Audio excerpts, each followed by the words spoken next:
This channel is supported by TrueFire. TrueFire is an online library of lessons from some of my favourite players. There's thousands of lessons on there. You can use the promo code JNC40 to get 40% off of any of their courses.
So it's about 9 o'clock in my house, and Lenny's just gone next door with the LED. It's in the bedroom, and I kind of had this thought about, you know, I could do a video about something, and I was thinking about what could I do, and it kind of occurred to me, you know, this is the first time really that I've been as busy as this, because I've been kind of cooking and trying to do bits and pieces to actually be a supportive husband, that sort of thing, and sort of actually being able to play guitar has taken a bit of a backseat.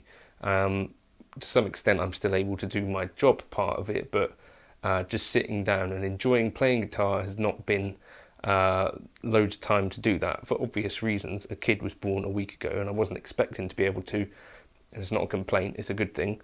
But it kind of made me think about so much of what we consume as guitarists, or people just watching stuff on YouTube or whatever, is about this idea of improving or being on a pathway to better learning, or on some sort of trying to get from intermediate to advanced, whatever that means. And so much of it seems to be on the basis of trying to sell you some sort of curriculum, some sort of course. And I wonder if, frankly, that's even relevant for a lot of people that have, you know, maybe you have a busy job, maybe you have a family life, maybe you have, you know, school, you have college or university, things to actually get on with. Maybe you don't always want to be having this thing where you have like a super strict practice regimen, or this idea that you have to be improving on guitar. One of the things that my dad kind of said early on was, and this was like in context of church, or instead of being a human doing, you're supposed to be a human being. It doesn't necessarily mean you always have to be doing something to be human, or something to that effect. The importance of sort of rest, the importance of maybe just enjoying the moment and that sort of thing. And so I'm thinking, at 9 o'clock at night tonight, do I really want to be, you know, sitting here practicing the harmonic major scale? And if you do, that's great. Some days you might be exhausted. What do you do in that case? And what I think is really important is just to experience kind of some of that, and think about things that you actually want to do. So for me, it has been in the past sort of just playing along with records, and that's as valid, I think, as anything else. Is keeping you in the game. It's kind of practicing a real skill, even if it doesn't feel like practicing. Even playing songs you already know kind of is a thing, right? You're kind of running through a piece of music, you're playing the guitar, you're practicing bits and pieces without necessarily practicing them. The other thing that I thought about was maybe, you pick one small lick, if it's something from True Fire or something like that, or like today that I saw this, I think is Justin Lee Schultz, a little lick came up on a Junebug live performance, and I sort of quickly took that down and wrote it in MuseScore in the hope that at some point I'll get a bit of time to kind of maybe revisit and get a chance to learn it. So that's one other area where I can find something that I like the sound of, and I can kind of hopefully quickly sort of capture that thing and maybe sort of try and keep it in the back of my mind that I want to return to that thing. Another thing that happened today, I was watching something on Facebook, just popped up, Sarah Thor, drummer, playing along with Thriller, Michael Jackson's Thriller, and that for a moment gave me a load of inspiration, and that was where I started off this intro, and just playing along with a thing that maybe working out a small part of a thing, or trying to just find a little moment of something where you're like, oh yeah, that's pretty cool, and then just be in that for a minute. It doesn't necessarily have to be that you have like an intense 4-hour session playing sweep picking. Like maybe you can just find 10, 15, 20 minutes in a day, and at least if you're able to pick up the guitar and stop the kind of self-flagellation part of it, then I think you're more likely to pick up the guitar again next day, instead of going through this. I saw even today, I think Simon McBride, I saw on Facebook that he'd stopped playing guitar for about 5 weeks or something, and that to me seems unfathomable, because it's something that I feel like I need to do pretty much every day to feel like I've at least put my hands on the guitar. Otherwise it's quite strange. But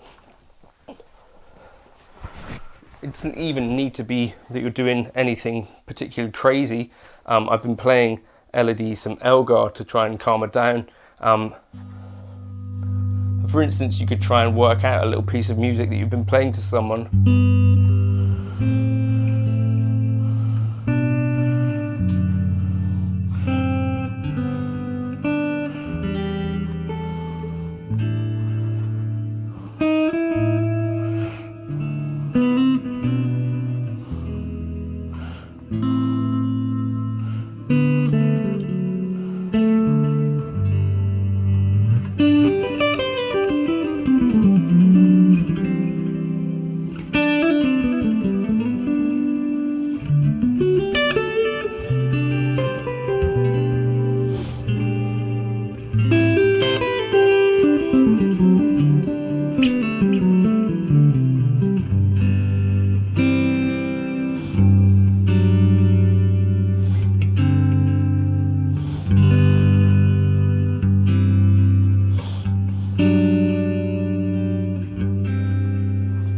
And then even there, I've just happened across something that I find to be quite a cool little sound, that if I wasn't playing guitar and wasn't just exploring some stuff,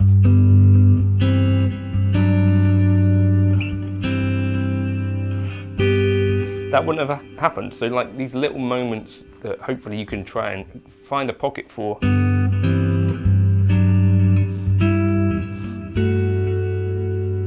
You can hopefully,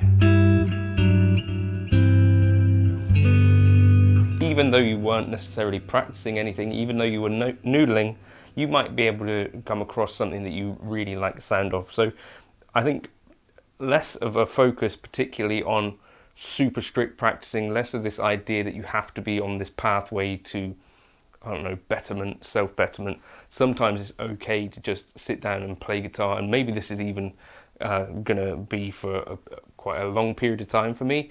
It might not be very soon before I'm able to really sit down and practice alternate picking for 6 hours a day or something like that. That's probably okay. At some point I think it's okay to just sort of try and enjoy the instrument. That's all I wanted to share. So I'm gonna, in that spirit, stick a backing track on the end so you can jam along with it. And yeah, let me know your thoughts in the comments. If you want the backing tracks and all that sort of stuff, and you appreciate some part of this, then Patreon is a place where you can get all my backing tracks, and that's also where I put my presets, or Gumroad. You can get the presets from there. I guess the theory with those is as well, instead of spending time tweaking, you could maybe just try out my presets if you think you like the tones that I get, and that might save you a bit of time, so that instead of tweaking, you could just be playing, just some food for thought. And now I'm probably going to go to bed. Thank you for stopping by, and if you wanted to subscribe, I hope this has been not an entire waste of your time. Now here's the backing track. Cheers.